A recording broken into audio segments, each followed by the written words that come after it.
Hey, welcome to Northpointe Conversations, our podcast that we do that's just about special stuff going on. And we have our Sri Lanka mission team here with us. And so I tell you what, let's just have everybody introduce themselves. I'm Rick Rubel. I'm the lead pastor at Northpointe. I don't know. Go ahead, Larry. I'm Larry Carter. I'm the relief pastor at Northpointe. That's great. short innings, right? That's right, short innings. I'm Deb Rubel, and I'm Rick's wife. I'm Kim McKeel. I'm Don McKeel. We thought what we want to do in this episode of Northpointe Conversations, and incidentally, we hope that you like the set change that we have for you today with the Sri Lankan flag and the attire. Don's got a hat, Rick's got a hat, Larry's got a shirt. We're all good. That we should be actually drinking tea this morning, right? Yeah. Sri Lankan tea. That's right. I thought that it might make sense for us to just talk about how we ended up on the trip. So my story, we went to Sri Lanka from September 12th to the 25th. My story kind of goes back probably 7 or 8 years ago when Laminda and Denise Ube-Awanshaw came to Northpointe and said, hey, we're looking for support, financial support, and would you guys be interested? And we said at that point we couldn't do it. It was a little bit more than 2 years later that things worked out, that we had some money that was available in our missions budget to be able to support them. Fast forward to about 2018, I did a trip to Ukraine, came back from that trip with a strong conviction that there was an incredible benefit that happened when me, in my role as the lead pastor, was able to go and visit our missionaries there. So we made a commitment at that point to try and do that on an ongoing basis. COVID happened, that stopped that, but I was able to contact Denise and Laminda last year and say, hey, how about if we came to Sri Lanka this year? And they were all over it, and that's how I got there. So that's kind of my backstory. Let's go in this order. Don, why don't you go next, and then Kim, and then Deb, then Larry. Okay, I remember it was a few years ago, Denise and Laminda came to the church, and I had heard that these missionaries were going to come from Sri Lanka. My grandfather, my mom's dad, was a missionary to that country when it was Ceylon back in the late 30s and 40s, so I was interested. We heard them speak and just felt a connection. I was able to talk to them afterwards. And then fast forward to, what was it, last year, I think? Yeah. When the offer went out to go on this mission trip. And I remember thinking I didn't want to just act out of excitement. So I tried to sort of quell that. And we were walking out of the church and Kim said, are you interested? I said, yeah, I am. I just want to make sure it's the right thing. So we prayed about it and ended up going on the trip. Cool. I too remember that day very well when Rick mentioned the trip, and I remember hitting Don's leg saying, you should go. But then God spoke to me too while we were praying about it, and clearly heard we should go together. So we did. Yeah, it's funny because from my perspective, we went out to dinner together not long after that and talked about it. Or maybe you sent me a message right after that Sunday morning, and the words that I heard, these may not be the words that you use, but the words that I heard reminded me of Elizabeth when she heard Mary come and Mary's pregnant. And something quickened in her heart. It was like you said, as soon as you said Sri Lanka, I thought, I think we're supposed to go. And so that just was a really neat thing because I put that out there. How many people just kind of randomly decide, oh, yeah, I want to go to Sri Lanka, the other side of the world. It's going to take a lot of money, take a lot of time. And so that was just a really cool thing. So, Mrs. Rubel, you tell your story now. My story is I've never been on a mission trip before. As you all know, we have 6 kids, and I was home with them always. And Rick asked me to pray about going on this one. And so I was like, sure. And inside I was like, no way. So I just thought, not Sri Lanka, not that far away. No, no, no. And so, but I did. I prayed. And we met with Don and Kim, and I even asked them, have you heard a word from the Lord? And they were like, no. And I just didn't, I wasn't hearing no, I wasn't hearing yes. And then that night, it all came together after we talked. And actually what really happened was we were at the restaurant, and I was sitting back, and I sat forward and said, so what are we going to do at Sri Lanka? And they all looked at me like, whoa. And I was like, that was not me. That was the Holy Spirit. Mm-hmm. And so that night I prayed a lot, and the next morning during quiet time, I just felt like God said, I want you to go to Sri Lanka. Go ahead, talk a little bit more about your devotions that morning and what really flipped the switch. I was doing a Bible study called 40 Days of Decrease, and some of the days are really deep, and you could spend multiple days on it, and some of them were just, okay, done. So I did one that morning, and it was that. It was like, okay, easy, done, set it aside. And I just had this feeling, no, do another one. And I hadn't done that. And I was pretty far in before. And so I just thought, okay, so I did another one. Oh my, I shouldn't have done another one. Because that is really where it said it. It talked about what we can give up for Jesus. And it was the story of Joseph of Arimathea, that when Jesus died, all Joseph could do was give him his tomb. And that was a lot, but that's all he could do. And she said, maybe we need to think about what is something we can do for Jesus. And then she says the words, to grow closer in our love to God, we need to remove a self-protective layer so that he can move us where he wants us to. And it was that word, self-protective layer, because that's where I was. I was uncomfortable going. Some of you know I have some health issues. I was worried about that. And so I just felt like God was saying, it's going to be okay. Cool stuff. Okay, we'll just close the podcast right there. No, Larry, what's your story in terms of how you got to Sri Lanka? Well, we flew out of. No, that's I was born a poor black child. Yeah. I had met Laminda and Denise back in like 2008, 2009 when they became students at Great Lakes Christian College. Just a dynamic couple. You could just tell they love the Lord and were committing their life to serve Him. They were only going to go maybe a year to Great Lakes Christian College and then get back on the mission field. They were just really anxious to get there and to start really witnessing for Christ and making a difference in Laminda's homeland. But they developed a hunger for a deeper walk with the Lord, and they ended up staying all 4 years. And instead of leaving after 4 years, they said, we need some more. So they went down to Cincinnati Christian University and got a Master of Divinity degree. Both of them did. And after that, that's when they started then trying to raise support. They got involved with CMF, Christian Missionary Fellowship, and just really committed to doing what God wanted them to do according to His timetable. Fast forward to years later, you guys are now supporting them here at Northpointe, and I heard that you guys are going to do a mission trip. Well, when I was president at Great Lakes Christian College, every year we do a mission trip, take a group of our students and go, especially to one of our students' home countries.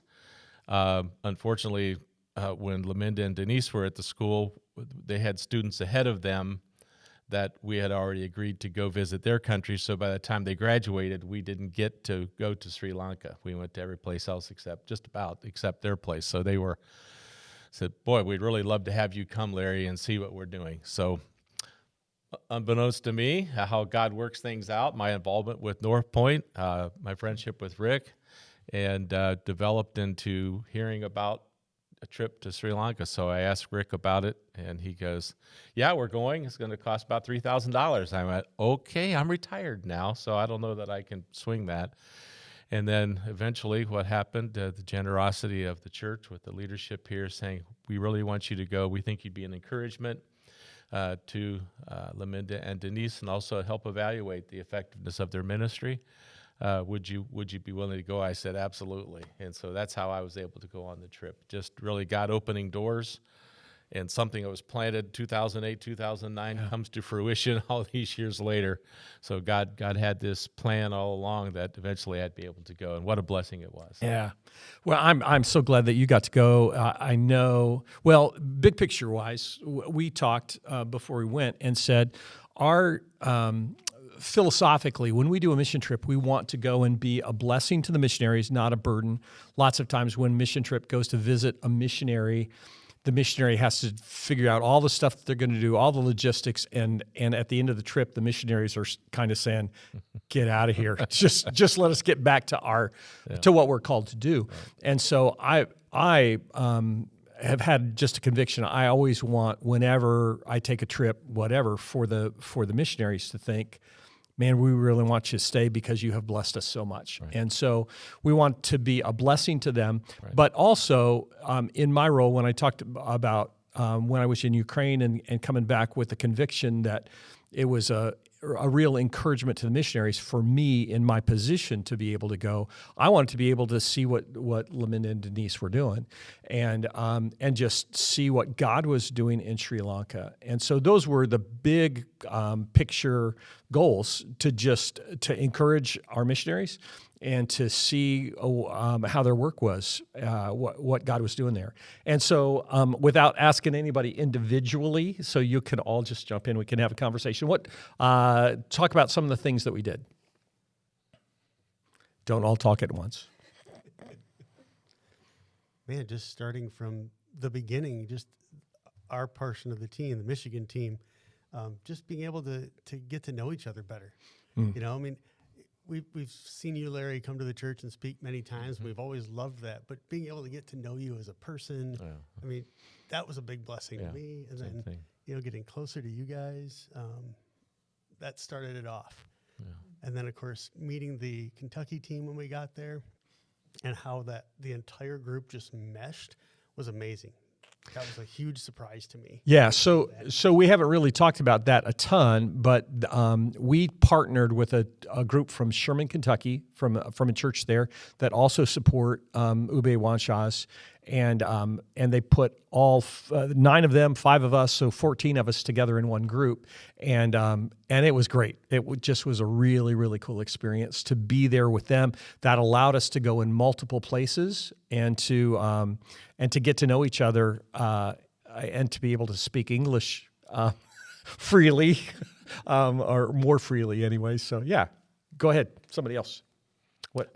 I think one of the things that I really felt right from the start was because we were there, we helped to validate Laminda and Denise's ministry to the other nationals who were there, to say that, wow, this is a team of people and churches that support them in the work there. And I think connecting us with the Ubeoanchas really helped to validate what they're trying to accomplish there. I think that was really, really good. Yeah, and can you just talk a little bit about the credibility that they have with the pastors who are in Sri Lanka, who have a heart for doing ministry the way that Laminda and Denise do?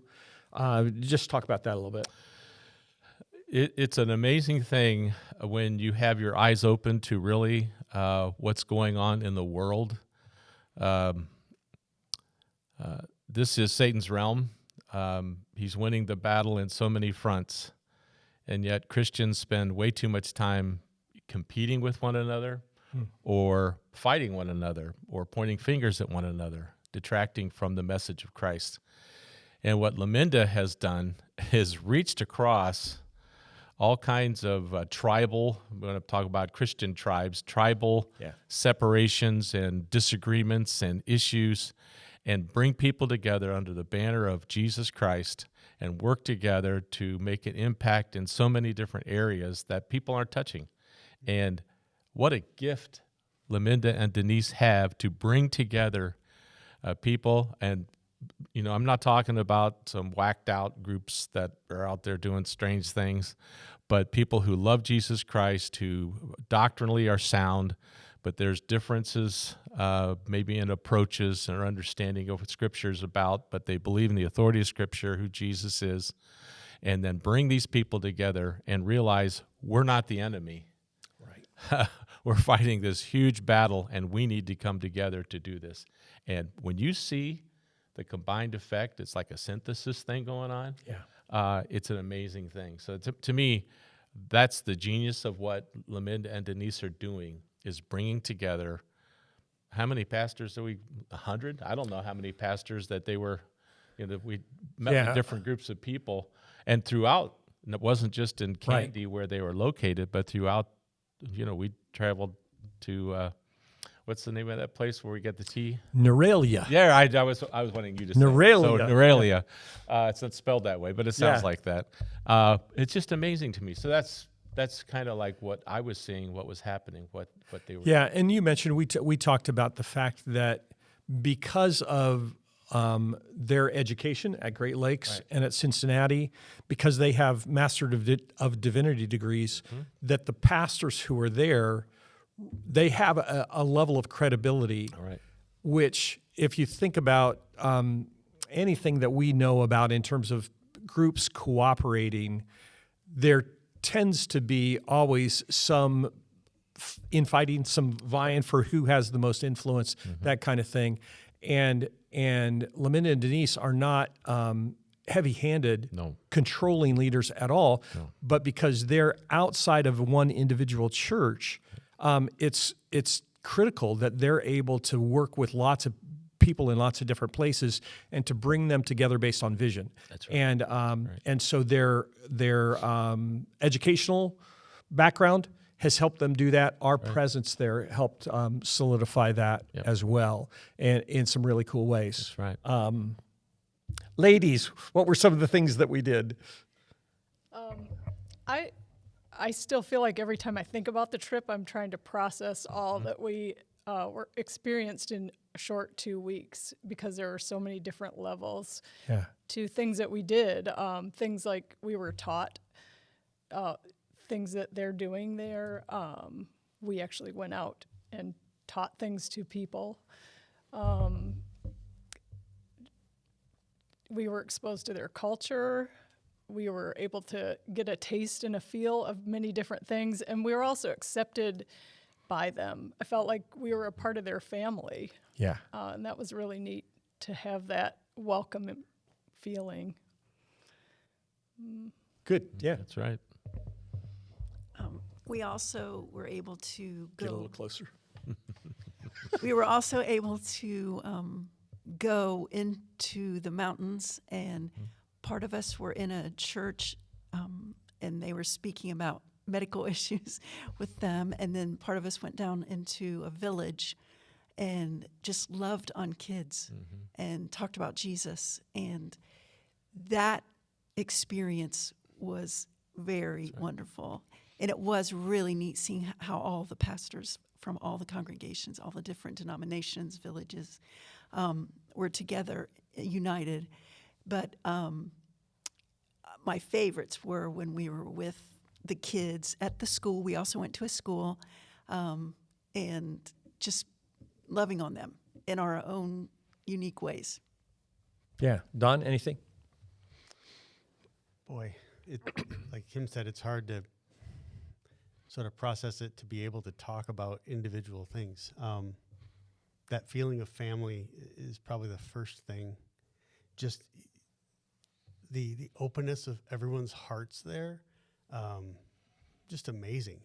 It didn't feel like we were there visiting on a mission trip. It felt like we were there among our own family, our own. Yeah, kind of like a family reunion that you haven't been to for a really long time. So you don't know all the players, you know a few, but then the more you get acquainted, the more you have in common. Yeah. Yeah.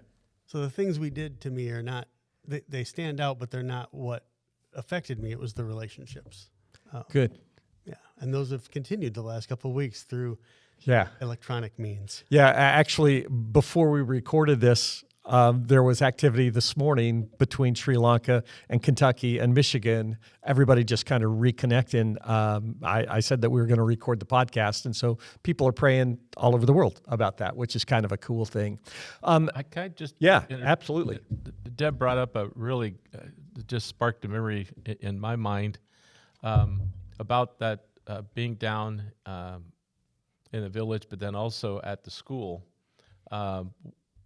We were on a tea plantation where the school was, and as Laminda was sharing, the owners of the plantation want to keep their people wanting to pick tea leaves. They don't want them to progress, and as a result, the subtle message is that yes, we'll give you this education, but it's solely for the purpose of meeting maybe a government standard, but we want you to stay in perpetuity to be picking tea leaves and have really no hope past that. What I really felt was that when we were there was this little spark of hope. There's a world outside of this plantation. And yes, the Christian message was there, but there was something even wider than that for these young people to say, here's this guy, Don, who's this doctor, is talking to us about brushing our teeth and about health issues and so forth. And I just happened to be there. Kim was on the other side of the building talking to the gals. But giving that little hope to maybe one or two students that really got it to say, there's a world that's bigger than this tea plantation. Yeah. I mean, that's just like, this is just a small little, like you said, Kim, we're still processing the impact. And that just hit me right now. I didn't think about it till you just said that, is their whole world is there. Yeah. They have no means to get off of that plantation. And yet we come in and plant that seed is amazing. Yeah, contextually,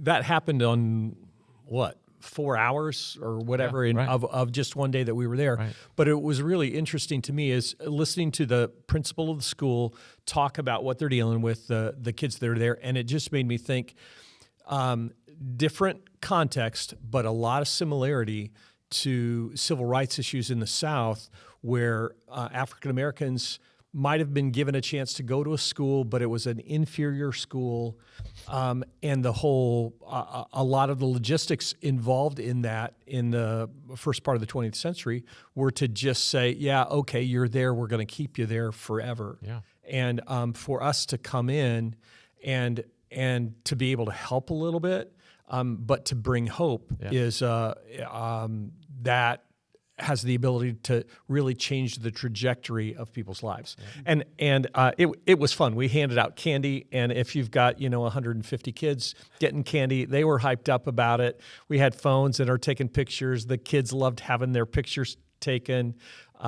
Several of them had enough English that like I was going around asking people for their names, and they would laugh as I would try and say their names and butcher them in their language. But then they got calling me Grandpa. And so they're saying, oh, Grandpa, take our picture. And then Deb came over and they said, Grandma, because she had introduced herself as my wife. So lots of fun stuff. Let's derail for a second and just talk about derail. Let's go a different direction for a while. How's that? Sri Lanka, I said 7 years ago, I had no idea where Sri Lanka was. So Sri Lanka is an island off the southeast coast of India. It's a country that has a long and rich history. Been there for a long, long time. It was conquered. There were wars with the Dutch where they tried to make it a colony, and then ultimately Great Britain did in the 19th century. They were a British colony until I think 1948 when they were granted their independence. And so in terms of what we experienced there in the cities and up in the tea plantations, we saw lots of things in English because of the British influence, and lots of influence of British culture that is still there, obviously 75 years later. And so talk some just about your impressions culturally, what we experienced, what was cool, what surprised you, anything like that. Go ahead, Don. It was all cool. We had a lot of tea. And tea we haven't had before. I think we're all sort of hooked on milk tea now. Yeah. And What is milk tea? Can't quite recreate it yet, but No. we're getting there. No. So, a combination of just tea and milk and different things like cinnamon and cardamom and put together in just like this wonderful ambrosia. Yeah. So good. Trying to think. You guys jump in. The food was really good. There were only a couple times that we were all a little like, whoa, that's kind of spicy. But a lot of rice. And I came home and thought don't need to eat rice for a while. But actually, I made rice. I have grown to like it a lot. And so I'm excited about figuring out recipes and figuring out the milk tea. So we were there for 2 weeks. What was the food like? Was it what you expected? Was it different? Did we have variety? So, like when I've been to Central America, it was kind of like, rice and beans and maybe some chicken, rice and beans and some other vegetables, rice and beans. And somebody talk more about the food. Kim. I like food. So. Yeah. Get a little closer. I was impressed and amazed by the vegetables and fruits that we saw along the road. Just the land is so lush, and to see that there and just readily available. The dishes were unique every time we had something. A lot of curry, and I love the spice. I didn't feel like it was too hot, but Sorry, Leonard. Yeah. simple meals, but really good and different from what we're used to. I don't think we even have a Sri Lankan restaurant in the area that I know of. I haven't started looking yet. I was surprised that Deb and I, early in our adulthood, had a bad experience with curry, but the Indian curry. And just for both of us, it's kind of been like, oh, you smell that curry and think, I don't know that I can keep what's in my stomach. But Sri Lankan curry, that mix of spices, very, very different than Indian curry. Larry's been to India. And for being there for 12 days, I don't think we had any meal that was alike. We didn't have the same meal twice in any of that time except breakfast. We had most of our breakfasts at the hotel were pretty consistent. But in terms of what we ate at lunch and at dinner, and it was good. We had lots of food to eat. And we didn't go hungry at all. Any thoughts? Well, it was amazing to see how quickly Don got acclimated to the culture because he was eating without utensils. Saw him. They have a style of eating where they are able to meld their vegetables and meats in with the rice and make it a kind of a little ball and there's a whole style of how you get it off your hands and so forth. But every time I did, my mom was smacking my hand in my mind saying, do not play with your food, use utensils.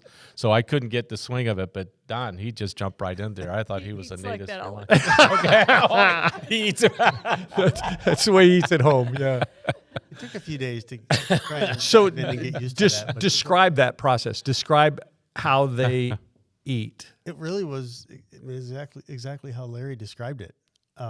Everything's there on your plate, and it seems like you just get a little of this and a little of that, and it comes together with the rice, and kind of almost hold it in your hand and push it in with your thumb. Yeah, that's exactly right. And they were very gracious with us consistently. Most meals we had utensils so that we didn't have to do that. The one experience that is very vivid in my mind, we one day went to the largest botanical gardens in Asia. And so we were there. We had lunch together there. So in the botanical gardens, for the most part, all the seats were gone. So we ate out on the roots of this ginormous tree. Deb and I are sitting on this root that's probably 2 feet off the ground, and they bring us our lunch, and it's in a package that's kind of similar to old school quarter pounder with cheese before they had the styrofoam containers where you just got the paper that wraps it. It's kind of in a little square that's probably 3 inches thick. And I open it up and it's all rice and meat and curry sauce, and we don't have any utensils. We're sitting on roots outside, and there's no option except to try and do this thing. It was a challenge. But fun. It was a fun memory. Yeah. Go ahead. I was just going to say one other thing is the generosity goes along with the milk tea too, in that every place we went, they brought treats for us, and they wanted to share things with us, and food was a big part of that. They cooked us many meals that were wonderful. Yeah, one of the Denise's sister is a woman named Molly. Her daughter Esther, so Laminda's niece, is a student at Great Lakes right now. She's coming to Northpointe. Maybe she's watching, whatever. But Molly was, after the botanical gardens, she said, I've got to have everybody come to my house for lunch. It was kind of like Jesus saying, you're compelled. Coming to your house today. Well, I just mentioned the botanical gardens. We're talking about cultural issues. There's benches all through the botanical gardens, but there's no place to sit because they were young couples sitting on these benches. It's really, I think it's good. Their dating relationship is very proper, and it has to be in public. They can't be alone. I think still marriages are kind of arranged over there. Yeah, some couples, families agree that my daughter's going to marry your son, type of thing, and the couples where they can meet and spend time, private time, is on these public benches in the botanical gardens. And because there's so many of them, they can just scatter all over the place. So honestly, you could not hardly find a bench to sit on because of couples all through the park. Yeah. And being very proper. There were sometimes you saw someone who were kissing, but as Laminda said, that's why the police are there to come with their stick and hit against the bench, say, hey, cut it out over there. So it's really fascinating about even that cultural thing, that even in dating, it's very proper and respectful and in public. So it was really kind of an interesting thing. Yeah. Just in terms of in general, speaking about cultural things, this is my impression. You guys feel free to jump in. The Sri Lankans, oftentimes our stereotype of Asians is that they're pushy and kind of controlling, and the Sri Lankans kind of like New Yorkers. Yeah, kind of like New Yorkers. Yeah, and the Sri Lankan people consistently, at least in my experience, were incredibly warm and giving and engaging. Except when they're driving. Well, except even then, there is this system of yielding to other people. Yeah, that's true. That's a good point. Somebody says, "I need to get over," and you yield, but there's just not a lot of space when they do that. But just incredibly warm and a little bit of reservedness. Yep. And yet not distance. Some places I've been as an American, like they see you're an American and it's like, just kind of stay away from me. And there was not that sense at all. Anybody else on kind of cultural things? Yes. We went to a cultural show, and we were still suffering. Sorry. From jet lag, big time. It was our first night there. It was our first night. And so we went and we sat. And that was really neat to see the traditional costumes, the traditional dancing. But there was rhythmic drumming the whole way, the whole time with every song. And we were all like, gung, gung. And we felt so bad because we were hoping nobody could see us do that. But that was a really neat experience besides falling asleep. Yeah, and we got to, on one of our last days there, a couple of days from the end of the trip, we stopped at an elephant sanctuary kind of a deal, and we all got to ride elephants, which was really fun. And then right across the street, there was what you would envision, a snake charmer. That was, he didn't do it while we were there because he wanted money, but I saw him doing it at one point where he gets out his instrument and begins to play, and the snake comes out of the basket and is looking around, and it was some of the things that you hear about, see about, see video of whatever, and we were there and kind of experienced it, which was cool. One other thing, I just thought about this, not only Kim said it was so lush, just green and flowers everywhere. In fact, I was telling my wife, came back, there's a walkway where our hotel was, and I started not even noticing the flowers as I'm walking up. And when you're first there, just everywhere, gorgeous, beautiful flowers, but also how neat their country was. Yeah. It was obvious that the citizens cared about their country, and didn't see hardly any litter. If you go to other countries on mission trips, that's the first thing you see, is how people don't care about what their country looks like. It's obvious that Sri Lankans really care about their country and keeping it clean. Hey, we want to tell you more about Sri Lanka, and so actually we're going to bring this episode of Northpointe Conversations to a close, but we'll have another episode, I think, that will drop maybe a week from now, and we want you to watch that as well. To just kind of tease what I want us to talk about, I want us to talk about the spiritual condition that exists in Sri Lanka, to kind of have an oversight of that, and specifically what Laminda and Denise are doing, how they're leading the leaders who are there to help bring Jesus into that culture. So, hey, thanks for watching. We will be back with you momentarily, or in a week. It's going to be momentarily for us. We're doing it in one shot. So, hey, thanks for watching, and we'll catch you on the next episode.